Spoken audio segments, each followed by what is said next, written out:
Hi అండి, అందరికీ నమస్కారం. నేను మీ కృష్ణ. ప్రేమ పగ పార్ట్ 3.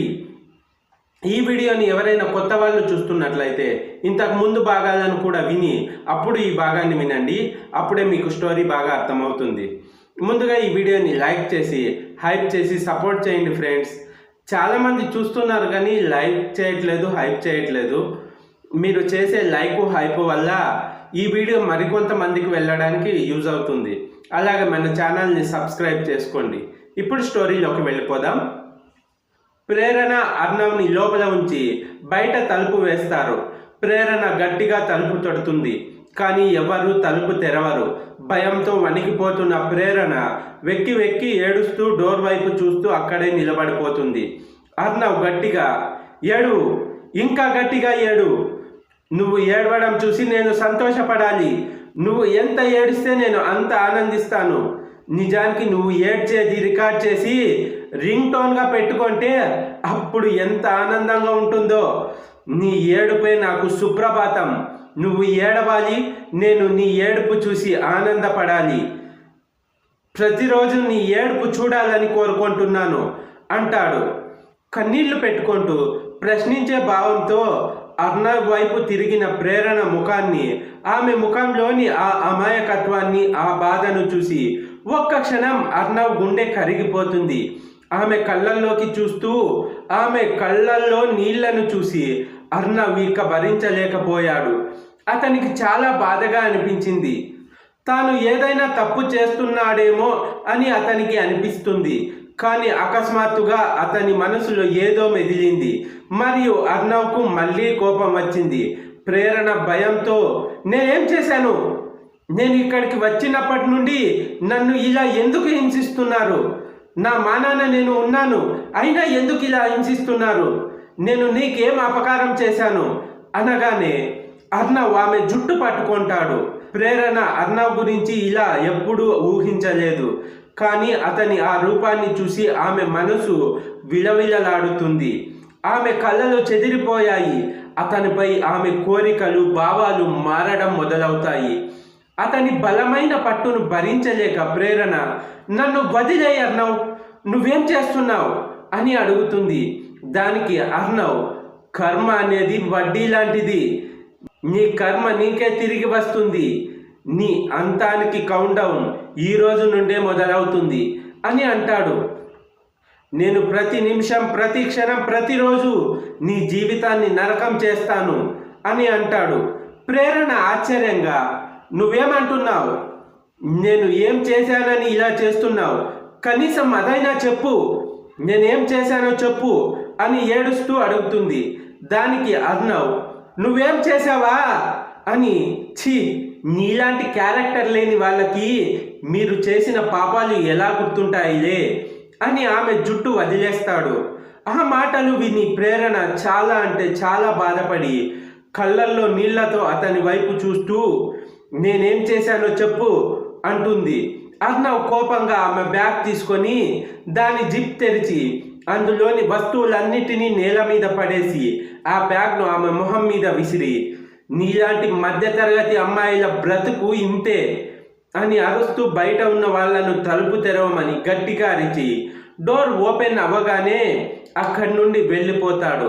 షాక్లో ఉన్న ప్రేరణ కళ్ళల్లో నీళ్లతో జుట్టు సరిచేసుకొని ఏడుస్తూనే తన బ్యాగ్ తీసి తన దగ్గరున్న వస్తువులన్నీ అందులో నింపుకుంది. అందరూ ఆమెను చూసి నవ్వుతూ పిచ్చి పిచ్చిగా మాట్లాడుతున్నా ప్రేరణ పట్టించుకోదు. తను ముందుకు వెళ్తుండగా మధ్యలో ఉన్న మయూరి, ఈ మయూరిని ఎదిరిస్తే ఏమవుతుందో చూసావా? ఇకపై నా వాడు నిన్ను ఎలా హింసిస్తాడో చూడు అంటుంది మయూరి. ప్రేరణ ఆశ్చర్యంతో మయూరి వైపు చూస్తుంది. మయూరి వ్యంగ్యంగా నవ్వుతూ, రేపటి నుండి నీ జీవితం ఎలా మారబోతుందో చూడు అని చెప్పి అక్కడి నుండి వెళ్ళిపోతుంది.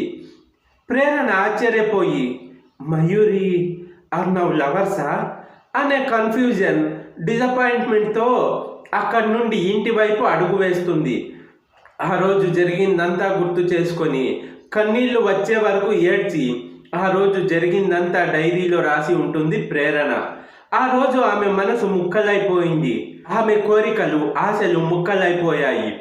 ఆ తర్వాత మరుసటి రోజు ఆమె ధైర్యం కూడగట్టుకొని తనకున్న నిబద్ధత ఆశలతో కాలేజీకి వెళ్తుంది. ప్రేరణ కాలేజీకి వెళ్ళి తరగతి గదిలో కూర్చున్నప్పుడు ఆమెకు పెద్ద షాక్ తగులుతుంది.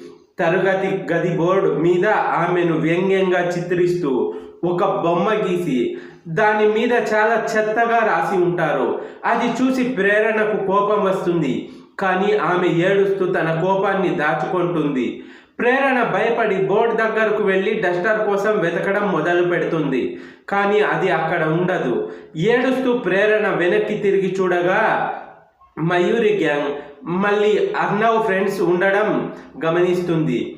వాళ్ళు నవ్వి ప్రేరణతో ఆడుకుంటుంటారు. వారి ప్రవర్తన చూసి కొంతమంది విద్యార్థులు కోపంగా ఉన్నప్పటికీ అర్నవ్ గ్యాంగ్కు భయపడి మౌనంగా ఉంటారు. ప్రేరణ ఏడుస్తూ వారి దగ్గరకు వెళ్ళి డస్టర్ ప్లీజ్ అని అడుగుతుంది. అర్నవ్ ఫ్రెండ్ అయాన్ నీకు డస్టర్ కావాలా అని డస్టర్ను అతని స్నేహితుడు యష్ వైపు విసురుతాడు. ప్రేరణకి కోపం ఎక్కువ అవుతుంది. కోపంగా ఎవరు బోర్డు పైన ఈ బొమ్మ గీసింది అని కన్నీళ్లతో అడుగుతుంది.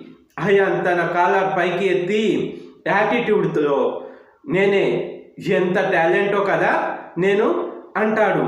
అప్పుడు ప్రేరణ కోపంతో అతనికి చెంప దెబ్బ కొడుతుంది. దాంతో సందడిగా ఉన్న ఆ తరగతి గదిలో నిశ్శబ్దం ఆవహిస్తుంది. అకస్మాత్తుగా అందరూ ప్రేరణ వైపు చూడడం మొదలుపెట్టారు. మయూరి గ్యాంగ్ మరియు అర్నవ్ ఫ్రెండ్స్ షాక్తో ప్రేరణను చూశారు. అయాన్కు కోపం వచ్చి ఆమె చేతిని పట్టుకొని నీకెంత ధైర్యం అంటూ ఆమె చెంపపై కొడతాడు. అతని దెబ్బను భరించలేక ప్రేరణ కింద పడిపోతుంది.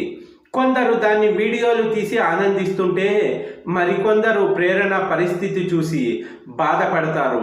ఆ గందరగోళం మధ్యలో అర్నవ్ హుందాగా తరగతి గదిలోకి ప్రవేశించడంతో మళ్ళీ నిశ్శబ్దం ఆవహిస్తుంది. అర్నవ్ ముందుకు చూడగా ప్రేరణ ఏడుస్తూ నిలబడి ఉండడం కనిపించింది. ఆమె పరిస్థితి చూసి అర్నవ్కు షాక్ అవుతాడు.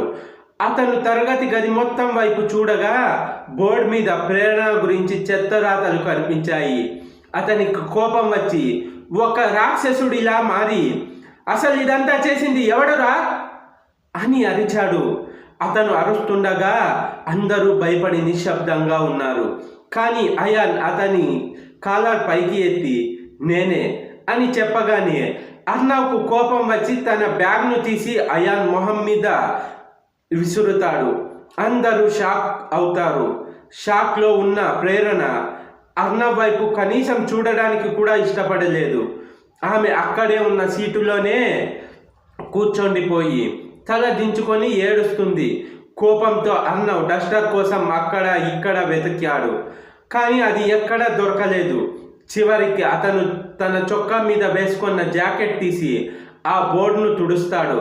అతను కోపంగా అందరి వైపు చూసి ఆ జాకెట్ తీసి అయాన్ ముందు విసిరేశాడు. కోపంతో అతను ప్రేరణ చేతిని పట్టుకొని లాక్కెళ్లడం మొదలుపెట్టాడు. ఆశ్చర్యంతో భయంతో ఉన్న ప్రేరణ ఎంత ప్రయత్నించినా అతన్ని వదిలించుకోలేకపోయింది. ఆమె వెళ్తూ వెళ్తూ బోర్డు ఖాళీగా ఉండడాన్ని గమనించి కొంచెం ఊపిరి పీల్చుకుంది. అర్నవ్ ఆమెను ఈడ్చుకెళ్లి టెర్రస్ మీద కూర్చోబెట్టగా ప్రేరణ అతని చెంపపై కొట్టింది. తాను కొట్టిన దెబ్బను చూసి అతను దిగ్భ్రాంతి చెందుతాడు. ఆమె కళ్ళల్లో నీళ్లు చూసి ఆమె చెంపను తాకడానికి వెళ్ళాడు. అతను తనని కొట్టడానికే వస్తున్నట్లున్నాడు అని ఆమె భయంతో వెనక్కి అడుగు వేసి చేతులు అడ్డు పెడుతుంది. ఆ క్షణంలో అర్నవ్కు చాలా బాధ కలిగింది. ఆమె మొహంలోని విచారం భరించలేనంతగా ఉంది.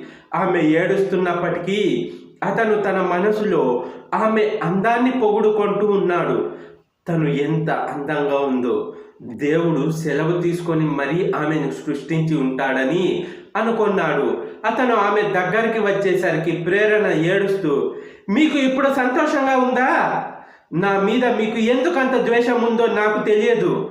కానీ ఈరోజు మీరు చేసింది చాలా దారుణం. నీ తండ్రి కాలేజీలో నువ్వే సంతోషంగా ఉండు, నేనే కాలేజీ వదిలి వెళ్ళిపోతాను అని ఆమె చెప్పడం విని అర్నవ్ షాక్ అవుతాడు. అలాగే లోపల చాలా బాధపడతాడు. కానీ అర్నవ్కు మళ్ళీ ఏదో గుర్తొచ్చి అకస్మాత్తుగా ప్రేరణ జుట్టు పట్టుకోవడంతో ప్రేరణ మళ్ళీ షాక్ అవుతుంది. ఆమె బాధతో, నన్ను వదిలే అర్నవ్, నీకేమైనా పిచ్చి పట్టిందా అని అడిగింది. అర్నవ్కు కోపం వచ్చి, ఏంటి నా ఫ్రెండ్స్ తప్పు చేశారని నిన్ను సమాధానం చేయడానికి ట్రై చేస్తే నువ్వు మాత్రం చాలా ఓవర్ చేస్తున్నావు. నువ్వు చేసిన పనులకి నా ఫ్రెండ్స్ చేసిందే కరెక్ట్గానే ఉంది, కానీ నేను నీలాంటి నీచమైన వ్యక్తిని కాదు, ఇంకా హద్దులు దాటలేదు. కానీ నువ్వు ఒక ఊసర వెళ్ళిలా, ఒక అమాయకురాలిలా నటిస్తుంటే నేను నిన్ను వదిలిపెట్టను, నీకు నరకం చూపిస్తాను. నువ్వు వేరే కాలేజ్కి మారుతావా? ఈ కాలేజ్ని వదిలి ఎక్కడికి వెళ్తావో నేను చూస్తాను. నీకు టీసీ రాకూడదు, ఒకవేళ వచ్చిన వేరే కాలేజ్లో సీటు రాకూడదు. అగు, నువ్వు స్కాలర్షిప్ పై చేరావు కదా, లేదంటే నీలాంటిది ఈ కాలేజ్లో ఎలా ఉంటుందిలే అని అంటాడు. అతని మాటలకు ప్రేరణ చాలా బాధపడుతుంది. ఆమెకు కోపం వచ్చి అతని చెంప మీద చెంప దెబ్బ కొడుతుంది. అర్నవ్ ఆశ్చర్యపోయి, నీకెంత ధైర్యంలా అన్నాడు. ప్రేరణ అతని మళ్ళీ చెంప దెబ్బ కొట్టి, నేను మధ్యతరగతి అమ్మాయినే కావచ్చు, కానీ ఆత్మగౌరవం విషయంలో నేను నీకంటే 100 రెట్లు ధనవంతురాలిని. మైండ్ యువర్ లాంగ్వేజ్ అంది ప్రేరణ. అర్నవ్ కోపంగా తన వైపు ఒక రాక్షసుడు ఇలా చూడడం చూసి ప్రేరణ షాక్ అయింది. ఎంత అహంకారం నీకు, నన్నే కొడతావా అని కోపంగా ఆమె వైపు చూస్తుంటే ప్రేరణ తన చేతిని విడిపించుకోవడానికి ప్రయత్నిస్తూ నొప్పితో ఏడుస్తూ ఆగిపోతుంది. ఆమె కన్నీళ్లను పట్టించుకొని అర్నవ్ తన పట్టుని సడలించగానే కళ్ళల్లో నీళ్లు నిండిన ప్రేరణ, నేను వచ్చినప్పటి నుండి చూస్తున్నాను, ఏ కారణం లేకుండా నా వెంటపడి నన్ను హింసిస్తున్నావు. నేను ఏదైనా తెలియక తప్పు చేసి ఉంటే చేసి ఉంటాను, దానివల్ల నీకు ఏమైనా ప్రాబ్లం అయిందా? చెప్పు, ఆ కారణం ఏంటో చెప్పు, నీకు దమ్ముంటే కారణం చెప్పు. ఆమె అతనికి కోపం తెప్పించి కారణం చెప్పమని అర్నవ్ను అడుగుతుంది. చెప్పు, నువ్వు మగాడివైతే నా మీద నీకు ఎందుకంత కోపంగా ఉన్నావో చెప్పు అంటుంది. అప్పటికే కోపంతో ఉన్న అర్నవ్ ఆమెను ఈడ్చుకెళ్ళి గోడకు తోశాడు. నా మగతనం గురించి మాట్లాడుతావా? నీకెంత కొవ్వు, పోతే పోనీ పాపం అని అక్కడి నుండి తీసుకొస్తే ఇంత ఓవర్ చేస్తావా? అమాయకురాలు పాపం అనేలా నటిస్తావా? నువ్వు నా మగతనం గురించి మాట్లాడావు కదా, నీకు జీవితాంతం మర్చిపోలేని శిక్ష వేస్తా చూడు అని ఆమె వైపు తీక్షణంగా చూసి అతని బలమైన చేతుల పట్టులో చిక్కుకున్న ప్రేరణ భయంతో వణికిపోతుంది. అది చూసి మనసులో ఆమె అందాన్ని పొగుడుకుంటూ అర్నవ్ తన పెదవులను ఆమె పెదాలతో బలంగా ముద్దు పెట్టాడు. అతని ముద్దుకు షాక్ అయిన ప్రేరణ అతన్ని దూరంగా నెట్టివేసింది. ఆమె వైపు చూసి అర్నవ్ గర్వంగా నవ్వి, నువ్వు నాతో పెట్టుకుంటే నీ కథ ఇంతే అని అంటూ అతను నవ్వి వెనక్కి తిరిగి గట్టిగా కొట్టుకుంటున్న తన గుండె చెప్పుడును అదుపు చేసుకుంటూ అక్కడి నుండి వెళ్ళిపోయాడు అర్నవ్. ప్రేరణ షాక్లో అక్కడే నిలబడిపోయింది. అర్నవ్ ప్రేరణను ముద్దు పెట్టుకోవడం చూసి మయూరి గ్యాంగ్ తీవ్ర ఆగ్రహానికి గురైంది. మయూరి కోపంతో పిడికిలి బిగించి ప్రేరణ వైపు చూసింది. ప్రేరణ, హౌ డేర్ యూ, నేను నిన్ను వదిలిపెట్టను అని చెప్పి వెళ్ళిపోయింది. ప్రేరణ ఆ షాక్ మరియు గందరగోళం నుండి తేరుకోవడానికి దాదాపు అరగంట పట్టింది. అర్నవ్ తన ఇంటికి వెళ్ళి తన గదిలోకి వెళ్ళాడు. అతను తన గదిలోని అద్దం ముందు నిలబడి తన పెదవులపై వేలు ఉంచి ముద్దు పెట్టుకున్న ఆ క్షణం ఆమె అమాయకపు మొహాన్ని, మృదువైన పెదాలను ముద్దాడిన ఆ మధుర క్షణం గుర్తొచ్చి ఆనందంతో గట్టిగా నవ్వుతాడు. ప్రేరణ ఇంటికి వెళ్ళి అతను ముద్దుని గుర్తు చేసుకుంటూ అతని స్నేహితులు పెట్టిన వేధింపులను మర్చిపోయి అతని ముద్దు అనుభూతితో సంతోషం, ఉత్సాహం పొందుతుంది.